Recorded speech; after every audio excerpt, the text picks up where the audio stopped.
Welcome to the Coroner's Report, Episode 5 of Miss Maybelline, the Pied Piper, and a Clown Named Hobby. Before we begin, please remember this is a true crime podcast with adult themes. Please be aware when possible the actual person's voice is in this podcast. However, several witnesses are deceased. Some chose not to be recorded and still others agreed for their words to be used, but not their real names. Please remember to like and follow us on all social media platforms. All suspects or persons of interest mentioned are considered innocent until proven guilty in a court of law. Good evening, Tracy.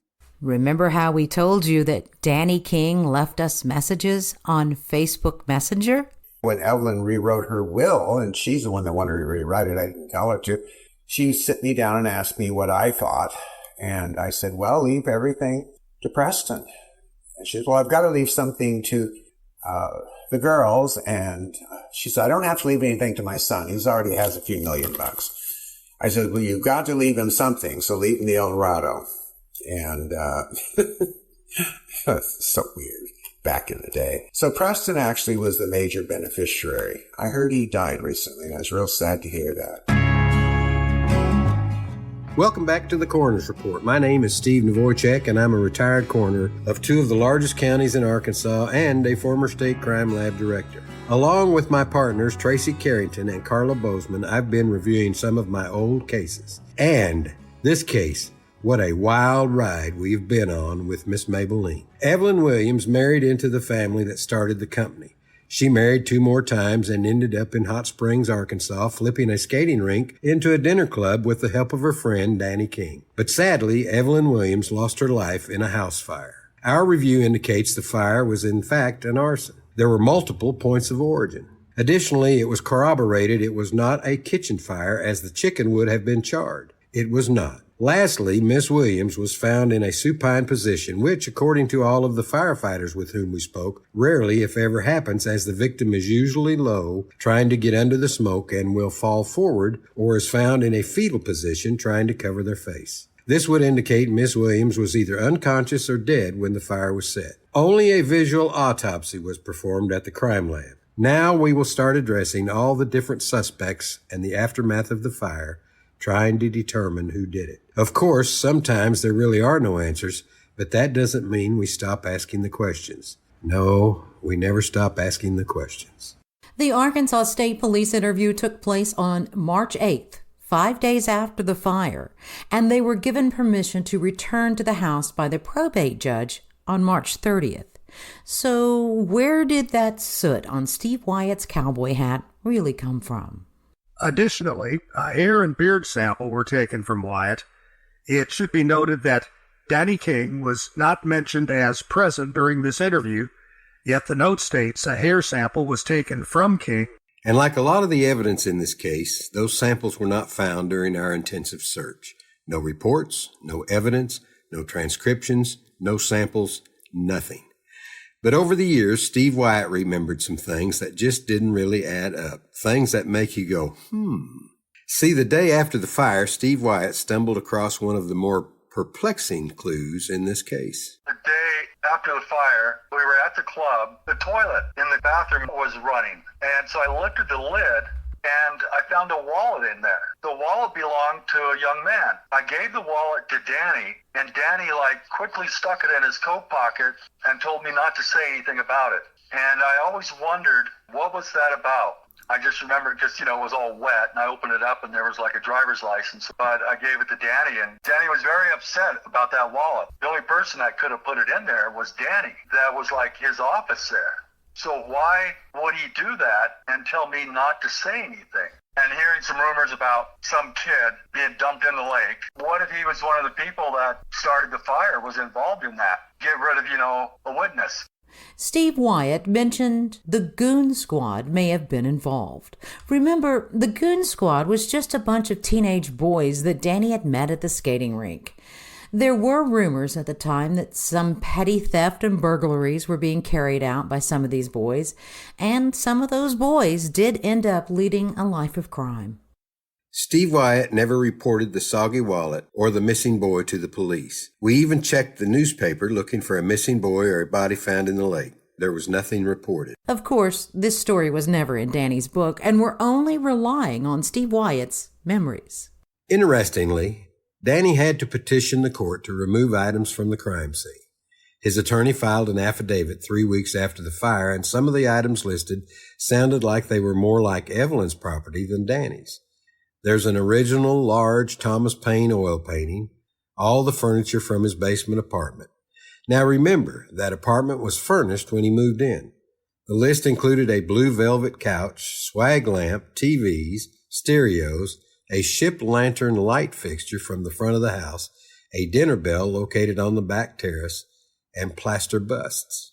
We can't say for certain those weren't Danny's items, but the family certainly had questions. Of course, at the time, it simply wasn't worth the fight. They were in shock because no one expects your 77-year-old mother or grandmother to die in a fire. The family was still searching for answers and were stunned when they arrived and found the house wasn't secured.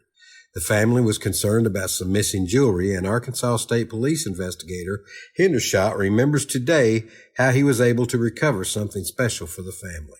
On the dresser in her bedroom was a big glob of melted plastic. I was bagging stuff up, and I bagged it up and marked it evidence, and I put all this in my trunk, and I'd forgotten about it. They called me one day and asked if I would meet the family at the police department in Hot Springs, and I said, sure. So I drove over there, and I'm waiting on them, and they come in, and they said that they had been to the house and looked through stuff and said they were missing an extremely valuable piece of jewelry. She had a watch that was the band and the watch and everything was made out of 2-carat baguette diamonds that made the entire band of a watch. Then the whole case for the watch and everything was big, huge diamonds all over it. I mean, it was enough diamonds in there to retire on. She had the watch taken out and a blue stone put in there, and she wore that big diamond as a bracelet and said, did you see anything like that? And I said, no. And they said, somebody must have stole it. Well, wait a minute. Let me check something. So I went out to the car and popped the trunk. Over in the corner of my trunk over was this plastic bag with this glob of molten plastic in it. And I took it in and I laid it down there, and I said, this is the only thing I saw anywhere. The guy pulls out the jeweler's loop and he's looking at it, and there was one little corner of a stone sticking out there, and he looked at it and nodded yes. From the newspaper articles about the fire, we see that the rumors ran through the community.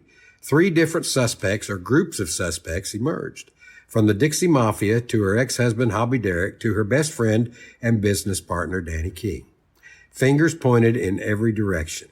But the best way to eat an elephant is one bite at a time, so first up, let's dig in and look hard at the ever-elusive but always talked about Dixie Mafia. Mark Lawrence, who was just a kid at the skating rink, recalls Hot Springs had been a mafia-run town just 10 years prior. Perhaps those same men set fire to kill out the competition. Hot Springs is a bad place. Mafia, mafia, mafia. They never found a cause, but did you think they were going to back in those days? It was all bad people here. I mean, going way back when Capone was here, but you know, it was just mafia, mafia, mafia, and people feared for their lives in this town. However, David Hendershot, an investigator for the Arkansas State Police, scoffed at that idea. I have been a police officer for 40-something years, and I have worked major case unit in Memphis, Tennessee, along with the Memphis Police Department. I've worked undercover for 20 years. I've been on all over the United States, and there ain't a whole lot I ain't done or seen. And I have heard about the Dixie Mafia my whole career. And supposedly it was run by a criminal named Carlos Marcellus out of New Orleans, Louisiana. And there is a crook named Carlos Marcellus that used to live in New Orleans, and he was a bad guy. What it is it's these good old redneck boys out here that want to be somebody to show you how tough they are and how badass they are. They say they're with the Dixie Mafia. Well, there is no Dixie Mafia. If you get 3 or 4 guys out here together and they start going out here and robbing places and working together, then yeah, they got a little organized crime ring going. But as far as having a mafia where there's a dom and lieutenants and captains and all this other kind of stuff, that's bullshit. I've never met one, and I've sent more people to the penitentiary than you can shake a stick at. and I've interviewed every badass there is, and there is no Dixie Mafia. It's just some redneck out here that's trying to impress his girlfriend or somebody else. Well, that certainly makes sense to me, but this is Hot Springs, small town America. Gossip spread through the town that a rival club owner, who may or may not have had ties to the mafia, set the house on fire with the intent to scare Evelyn into not opening the dinner theater. However, the dinner theater was already open, so that doesn't make a whole lot of sense. The most popular club at the time was the Vapors, run by a man named Dane Harris. Norman Jones, who owned the nightclub Norma Christie, didn't believe the mafia link either. I don't think Dane Harris would have been jealous of anything that small. Rick Warren, the musical director and show producer at the Palace, agreed Dane Harris simply wasn't interested.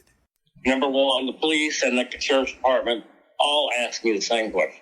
Because they thought if anybody would know, I would know. She was no threat to them. He has the Vapors, a multi-million-dollar supper club. He had all the money he needed.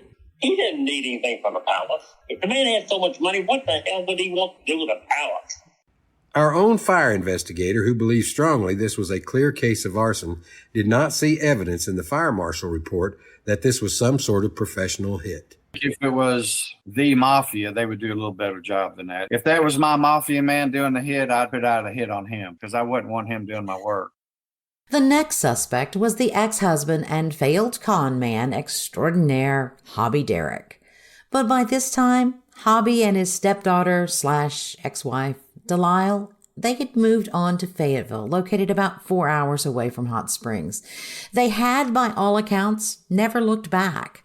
Delisle was working for the state and had recently won a prestigious award for her work in clean water. There's no mention in the police, court records, or even the newspapers of Hobby Derrick ever returning to Hot Springs or harassing his ex-wife in any way except perhaps in the mind of Danny King.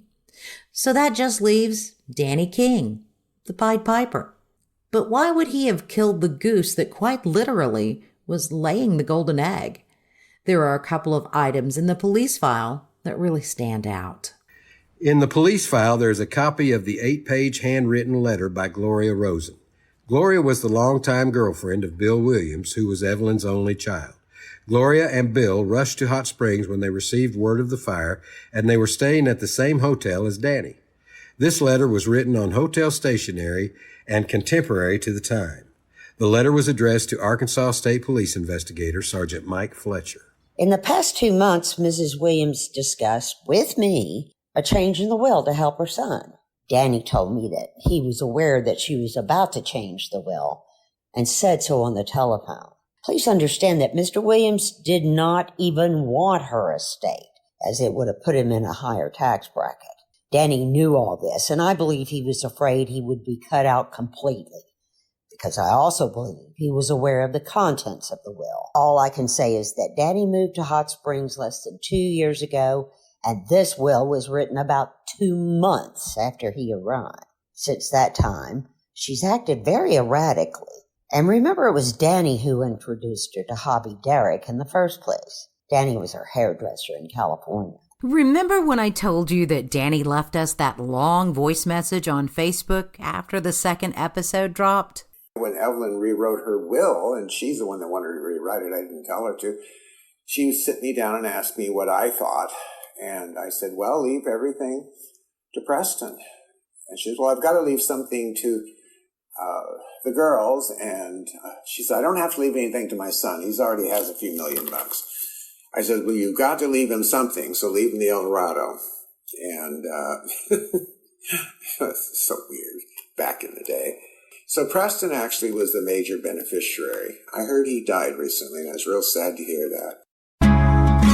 If you like the Coroner's Report and the programming we're providing, please remember to like and subscribe wherever you get your podcasts so we can keep providing quality programming. Like and subscribe today. Gloria, she wasn't the only person who thought Danny or his lover had something to do with Evelyn's death. The rumor mill was churning away in Hot Springs. The kids from the skating rink, Mark and Debbie, strongly believed something sinister happened on that day at the Maybelline Manor. She was old. She couldn't hardly breathe as it was. She didn't walk that much. I don't know if Danny done it or Steve done it because he was so jealous of Danny. She was restricting his abilities to run totally wild and amok. Miss Maybelline was not stupid. She was old, but she wasn't stupid. I think it didn't take her long to catch on to what he was doing, but she was one of those people that was old and had nobody here, and he kind of made himself that person. I think he did every bit of it. I think she was on to him, or she was out of money. I think he could get nothing else out of her, and he thought maybe I could get insurance money. Yeah, I think he did every bit of it. There's another interview noted in the police file that raised an eyebrow. The Arkansas State Police interviewed Gary Arthur Wilson twice. In his first interview on March 9th, he said some shocking things. I've known Danny King since September of 1977. I know he's a homosexual. He had tried to pick me up a couple times. Around Christmas of 1977, Randy Smith, who worked for the telephone company at the time, we were in a Peacock Lounge on Central Avenue. The name is Norma Christie's now. It was after 9 p.m. We had been there for 30 to 40 minutes. Danny came in and he had 2 young white males with him. There was a white male approximately 5 feet tall, very well built. I think his name was Rocky. He was dancing downstairs when Danny arrived. Danny King was standing at the bar next to me, and Rocky was sitting at the bar stool next to me and Danny. And Danny was standing between Rocky and I. I overheard Danny King tell Rocky something to the effect of, "I'll make it worth your while to help me get rid of a problem." Rock said, "What are you talking about?" Danny said about $5,000 to get rid of Evelyn. At that point, Randy and I got up and danced or we left. I have not seen Rocky since then. There's no doubt in my mind what I heard Danny King tell Rocky. But just 47 days later, while Gary Arthur Wilson was serving time for burglary in the state penitentiary, he recanted what he had told police earlier. Why would he do that? Sadly, when we tracked down Randy Smith, we learned he had passed away. But some of Randy's friends told us he had recounted the same story to them several times. Gary Arthur Wilson is also deceased. So what was the motive? Who stood to gain from Miss Maybelline's death? In her will, Evelyn bequeaths $5,000 cash payments to 2 of Hobby Derrick's brothers, her 2 sisters and her California seamstress, Evie Day. She leaves $15,000 in cash to Danny King, along with 25% of the value of the skating rink.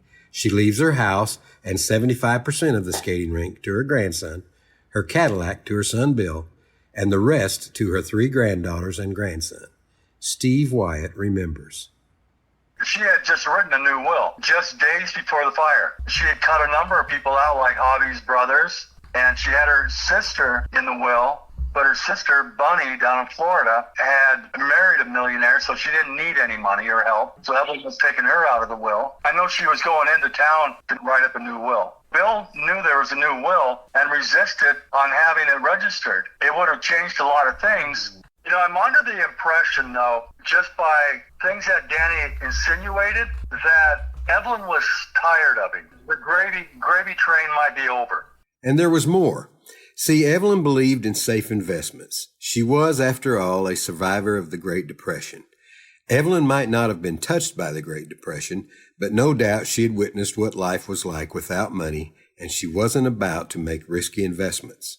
Her granddaughter, Sherry, told us that living through the Depression was why Evelyn hid money and didn't trust banks. Evelyn, like so many in her generation, believed in nice, safe bonds. And we do have evidence that she had bonds in that house. I went back out there and did a crime scene. When I went in there, I remember looking in the drawers, and there were just all kinds of savings bonds just piled up, $20,000 ones just everywhere. And there was, in the closet was full of mink stoles and ermine and all this other kind of coats and stuff that had been all smoke damage and everything. So we know there were bonds in the house. We don't know what kind of bonds they were. Savings bonds are low yield, but if she were a savvy investor, they would be treasury bonds, notes, or bills. And Steve Wyatt adds even more to the story. See, according to Steve Wyatt, a few months before the fire, Evelyn had given him an envelope containing $3 million in bearer bonds and told him to hide it behind her china cabinet in the dining room. She was in her bedroom, and she hollered at me, and I opened the hallway door. She kind of like hid behind her door, where she always did. She handed them out to me and asked me to hide them in the back of the china cabinet. There were 3 of them. Each one had a $1 million value on it. You would have to lift the china cabinet and move it out from the wall, and it was large and filled with a lot of china, so it was heavy. The only person that knew they were hidden was myself and Evelyn, and I had told Danny about them. A few weeks after the fire, Danny's attorney petitioned the court to allow them to return to the house and remove personal items. Steve said he could easily see they were missing because the china cabinet had been pulled away from the wall and the outline of the envelope holding $3 million in untraceable bearer bonds was missing. He also says he never told Danny or the police or the family that they were missing. I don't know about you, but I would have told my best friend and my lover that $3 million in untraceable bonds were missing because I would have been worried the police might have thought that I took them. It could have been anybody. I mean, somebody pulling the china cabinet out, make sure there's no fires behind it, saw them and took them. Or it could have been Danny who went back in and took them. He would have had to have snuck into the place because it was sealed off as a crime scene, and it was a criminal offense to go in there. The crime scene was just sealed with yellow tape, so it wouldn't be hard to simply go inside. Steve Wyatt claims this was the first time that he returned to the residence, yet we know from Danny's book and from prior statements from Steve that is not true. The men entered the house the night of the fire. And this conversation that we've been having was the first time I've ever mentioned the bearer bonds. Bearer bonds are a bit different than the more common types of investments. See, they were unregistered, meaning whoever brought them or bared them at the bank to cash was the presumptive owner. No name appears on the face of the bond. Obviously, this was extremely high risk. In the early 1980s, they were restricted and outlawed due to their use in criminal activities. It was virtually impossible to recover the value of the bearer bonds if they were lost, stolen, or, say, destroyed in a fire. If Steve Wyatt saw Evelyn's name printed on those bonds, it can be reasonably assumed they were not bearer bonds, but rather a safer and more conservative type of investment, like a treasury bond, bill, or notes. And $3 million? She might have had $3 million when she inherited the Maybelline stock in the 60s, but by the late 70s, her fortune had substantially dwindled. And remember, $3 million then was like over $20 million in today's market. Danny King himself told the police during questioning that Evelyn was only worth $1.7 million. Almost half of her fortune had disappeared in less than 10 years. Evelyn's granddaughter, Sherry, was also aware of her grandmother's bonds and learned later that the bank had become concerned about who was cashing these bonds out. She'd become friends with the lady at the bank, and she found out that Danny King was going in there and cashing her bonds. And she knew that was starting to happen. This lady told her that you better do something, Evelyn, because Danny's going in there and cashing your bonds. It wasn't just the bonds that were missing. Both Danny King and Steve Wyatt admit today to entering Evelyn's home after the fire and taking money that Evelyn had stashed around the house. After the fire, we went in on the court order. There were a couple of detectives and investigators. I believe Danny was downstairs. He was downstairs getting clothes. And I knew where Evelyn hid money because she would have me hide money for her. So I knew where to look. And I found it, I think about $3,000 in the tips of shoes. She would have shoes, in a rack, where you have a dozen pair of shoes. They were detectives. A lot of times they were standing right by me when I'm going through stuff. I was always amazed that they didn't say anything. Well, Arkansas Bank and Trust might have been concerned because they sure didn't waste any time opening the estate after the fire. It quite literally was started the next day, and the bank served as the administrator of the estate. One of their first moves was to remove Danny from a management position at the palace. Rick Warren, he vividly remembers meeting with the bank. They were going to close the theater, and they can thank me that it did not close for good, because I personally went to Arkansas Bank and Trust. Here's this 18-year-old kid coming in to have an executive meeting with the president of the bank. And Mr. Cup had told me that the bank was going to close the theater. And I said, well, Mr. Cup, well, number one, we have all of these thousands of dollars of contracts, and that are legitimate contracts on all of the entertainers, including myself. And I said, all that's going to happen, sir, is there's going to be a multitude of lawsuits. And I said, they will win. He said, what do you suggest? I said, go ahead and honor the contracts that have already been signed. And so he finally agreed that we would keep the theater open, but I was told point blank, you are not to have any contact with Danny King if you want to be paid. Financially, Evdan, the corporation started by Danny and Evelyn to run the dinner theater, was insolvent with over $50,000 in outstanding debts, plus $115,000 in debt that was advanced from Evelyn's personal accounts to specifically cover the cost of the renovation. In the probate file, we learned the opening night performance with Conway Twitty had a gross profit of $6,000. The estate had to extend a loan just to keep the doors open in hopes of recouping some of the money with the remaining signed contracts with entertainers to fulfill. It was just a mess. But from the records, we can easily see bills for the renovation. Well, they just weren't getting paid. Instead, that money was gone in the wind. And let's remember, $165,000, that's a huge chunk of change back in 1978. Why, that's like $795,000 in today's money, all spent within a few months. Meanwhile, as fast as the investigation into the cause of the fire was opened, something odd happened. In the Arkansas State Police file, we find a statement from Sergeant Ray Carnahan with the State Fire Marshal Office. I've examined the damage caused by the fire at 212 Brown Drive in Hot Springs, Arkansas, and I can explain to my satisfaction all the fires that occurred. All the points of origin and so forth, with the exception of the one small fire in the downstairs area. I could not smell any accelerant material in the area. However, I did secure specimens in this area and submitted them to the crime lab in Little Rock for examination. I'm waiting for the results of the lab report at this time. Within days, the case was closed at the request of Sergeant Mike Fletcher, the lead investigator with the Arkansas State Police. It is requested that this case be carried as closed unfounded due to the fact that the material submitted to the state crime lab does not reveal any accelerant or any evidence indicating that a crime has been committed. Like I said before, at that time, the state crime lab had all kinds of power. If they said there wasn't evidence of a crime, the police investigators would close a case based on what they learned from the crime lab. And at the time, those visual autopsies were missing a lot. Quickly, the Arkansas State Police ended their investigation, and the local police department officially moved to close the case.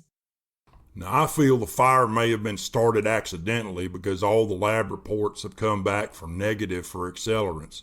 The fact that an aluminum pot with a chicken in it was found on the stove also supports the theory that their fire may have been started accidentally. My department has interviewed 30 to 35 persons, including several who passed polygraph tests. We sent everything we could get out there and her body to the lab. After being viewed at the state forensic lab, the test came back with a report of no incendiary devices. The autopsy report showed she died of smoke inhalation. No foul play was suspected on her body. A blood sample indicated she had a very small amount of tranquilizer in her blood. Therefore, she was not drugged. So much for those fire experts back then who say lack of accelerants meant no arson. Multiple ignition sources mean everything. A raging inferno and an uncooked chicken made no sense. Where are the 30 to 35 missing interviews? Where are the polygraph results? And most disturbing was the state medical examiner. See, I know a bit about the crime lab. 18 months after this case ended, I was appointed to help clean up the Arkansas State Crime Lab, and I started with the medical examiner section. Dr. Stephen Marks, who had performed this atrocious autopsy, if you can even call it that, had already been fired. In this case and many others at the time, Dr. Stephen Marks did only a visual autopsy. Yep, just a look and see. Another curious statement was made by Lieutenant Bob Griffith with the Hot Springs Police Department. Some of the occupants of the house said she had a bad habit of leaving stuff on the stove. I think 2 years ago there was a fire caused by something she left on the stove. Even Rick Warren, the music director and show producer at the Palace, says he was told she had left food on the stove and there had been a kitchen fire before. Yet this kitchen fire, well, it must have been so minor, the fire department was never called out to the scene. We checked. There's no record of a fire call. Did Danny come up with this story of a kitchen fire just for the investigation? There's no telling, but what we do know is that by May 12th, all the investigation was over. The State Police Major Crime Squad is no longer involved in the case, and my department has slowed down our investigation. The case is an open case and is not being closed. We have run out of every lead. There's insufficient evidence to pursue.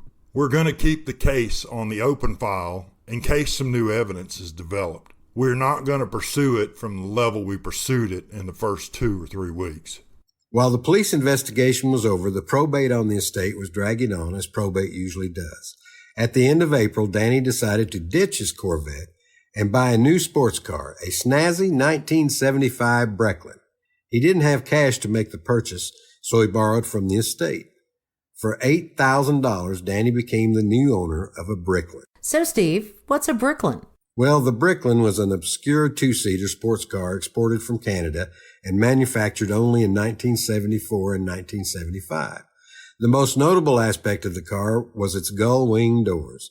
The cars were hard to miss because 10 years later the DeLorean was manufactured and many of the same features were included. Only 3,000 Brecklins were made and Danny was sporting around in one. And I gotta wonder if he was wearing the muskrat coat Evelyn bought him right before the fire. Who knows? Hot Springs went back to normal. The tourists came to town that summer. The palace, under the supervision of the estate trustee, finished up their scheduled guests and closed its doors. Danny went into business with another young man, Roger. They started a modeling and photography business in the small little town. Norman Jones closed his gay bar, Norma Christie's, and headed off to the big city of Little Rock to open the largest discotheque in Arkansas. But Norman never forgot the fire or the Maybelline Queen. The only thing that I heard, the fire didn't kill her, but she had smoke inhalation. And I said, how did the fire start? He never had an answer to that. He didn't come in for a while, and then he started coming in again. I didn't see him being as much as, before. Used to see him almost every night. Always saying about what he had done for her, or what he had done for her, and she had done for him, and all this good stuff. It was always something big that she had done for him. Everything was just kind of creepy. Remember, Danny King decided he didn't want to be interviewed for our little podcast, but he did leave us several voice messages on Facebook, and in one, he even mentioned Norman Jones. Good evening, Tracy. Well, in response to your message about Norman, or Norma Christie, he did not like me at all. We did a photo shoot for him as Norma Christie years ago out at his lake house. When he came the next day up to pay, I said $300, which was nothing. And he just went ballistic. How dare you charge me such an exorbitant amount? I've never liked you, you arrogant. You always come into my bar with your entourage of pretty boys. Some of them even aren't even gay. Just, I was shocked. But because all that time he put on, the big smiles and welcome and all that. And I spent a lot of money and tipped a lot in those days. And I was just taken back. But he just didn't like me because I don't think Norma would really be nice to like me at this point. All right. Good night. The investigation may have been over, but the story wasn't. Poor Evelyn hadn't even been put to rest, and there was still more drama when it came to Evelyn's funeral. Gloria Rosen told the police the family had made plans. Danny told me he was planning to have a memorial service for Mrs. Williams. I told him Mr. Williams would definitely not be in favor of such a thing. He was wanting to take her back to California for burial, where her family and friends are. Danny got very indignant, saying people there were asking him about it. I got the feeling he was just trying to promote himself again. Evelyn would eventually be laid to rest in California, but she didn't rest long. Evelyn Frances Bossier Williams was cremated and interred with her family at Pacific View Memorial Park in Corona Del Mar, California. A few months later, her son was notified that her mausoleum had been breached and her ashes stolen. A Memorial Park representative speculated that they were taken by a local Satanist in the area, but the Williams family believes otherwise. You know, I was just sitting here and thinking, what's missing with this story? Oh, Satanists, of course. Steve Wyatt recalls a trip Danny made after Evelyn's death to Palm Springs. Within a couple of months, 2 or 3 months, he had gone out to California for a week with Roger, and they came back, and they began the process of opening up a modeling agency. So I was still with him. I was supposed to go, but I didn't want to go. Danny and Roger went into business together and started a modeling and photography business in a building owned by Roger's father. He developed photos. In fact, his company developed many of the crime scene photos when I was serving as coroner. Soon, Steve Wyatt's relationship with Danny cooled. Steve was dissatisfied and decided to move back to California, but the men stayed in touch by phone. And you might be thinking, well, the story's got to be over, right? This concludes the 5th episode in this series. Our team is still actively interviewing witnesses in this case. If you have any information you'd like to share, please reach out to us on our website at coronersreport.net or on Facebook or any social media platform at The Coroner's Report. This case, well, it can still be solved, but we need your help. Feel free to reach out to us, and don't forget to like and subscribe wherever you listen to podcasts. Thanks goes out to all who made this podcast possible, including Evelyn's granddaughter, Sherry Williams, who sat for hours of interviews and provided the voice to her grandmother's words.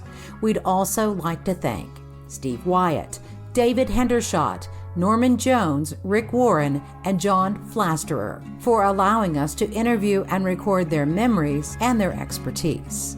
Special thanks to voice actors Doug Cryle, Jeff Griffin, Amy Oliver Barnes, Diane Jones, Alan Prather, J.D. West, and Carla Bozeman.